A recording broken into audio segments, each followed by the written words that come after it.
खुदावंद यीशु मसीह के नाम में आप सभी लोगों को जय मसीह की। कैसे सभी लोग, उम्मीद करते हैं आप लोग सभी लोग अच्छे हैं। और आज प्रभु का वचन हम लोग सीखेंगे। भजन संहिता की किताब उसका पहला अध्याय को हम लोग देखेंगे और हम पदों को देखेंगे, 1 और 2 और 3 पद, 1 से लेकर 3 पद तक हम लोग देखेंगे भजन 1 अध्याय को।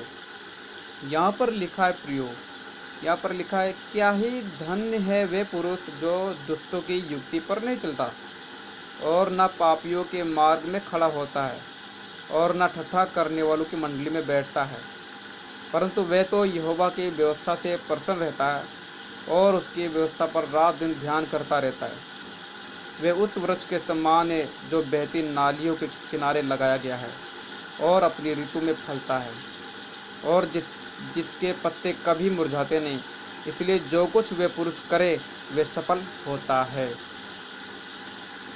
पढ़े हुए वचन के ऊपर प्रभु आप सभी को आशीष दे।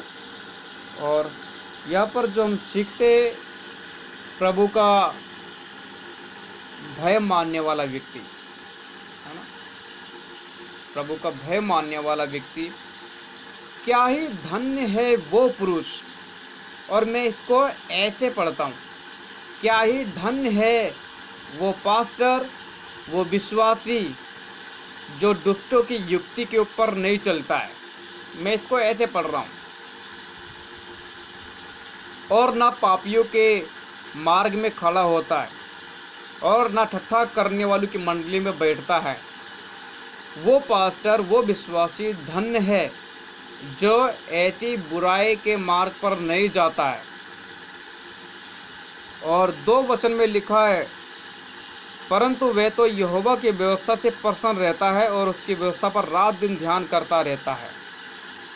वो पास्टर, वो विश्वासी जो रात दिन प्रभु के वचन में बना रहता है और उसको अपने हृदय में रखता है, अपने मन में रखता है और हमेशा प्रभु के वचन में ध्यान रहता है उसका, वो धन्य है।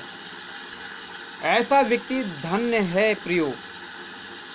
फिर तीसरे वचन में जो लिखा है वो इस प्रकार से लिखा है, वे उस वृक्ष के समान है। कौन? वो पासवान, वो विश्वासी जो बुराई के मार्ग पर नहीं जाता है, न ठट्ठा करने वालों के बीच में बैठता है, न दुष्टों की युक्ति के ऊपर चलता है। और जो पासवान, जो विश्वासी परमेश्वर के वचन से प्यार करते हैं, दिन रात उसी में लगे रहते हैं, लिखा है वो व्यक्ति उस वृक्ष के समान है जो बहती नालियों के किनारे लगाया गया है प्रियो। जिसका मतलब है कभी भी उसके पत्ते मुरझाते नहीं है। ऐसा ही एक पासवान का, एक विश्वासी का जीवन होता है जब प्रभु के वचन में दिन रात बने रहते हैं और सारी बुराई के मार्ग से हटते जाते हैं प्रियो। तो हमारा जीवन क्या है? हरा भरा, हष्ट पुष्ट होगा और हम प्रभु के लिए एक अच्छा, अब विश्वास योग्य एक गवाह बन सकेंगे प्रियो।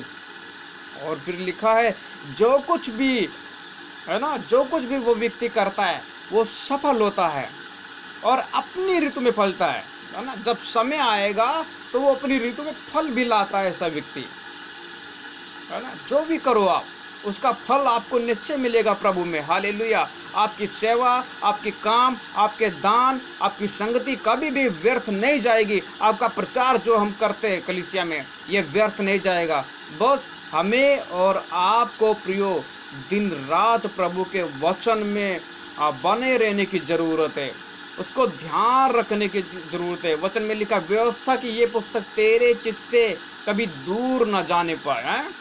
पवित्र बाइबल हमारे हृदय में होनी चाहिए और हमारे दिलो दिमाग में होनी चाहिए और इसी में दिन रात हम मगन रहें।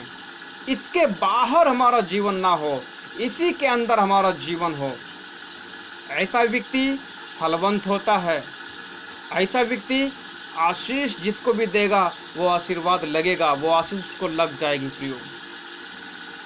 तो प्रभु का धन्यवाद हो आज के सुंदर कलाम के लिए, सुंदर वचन के लिए।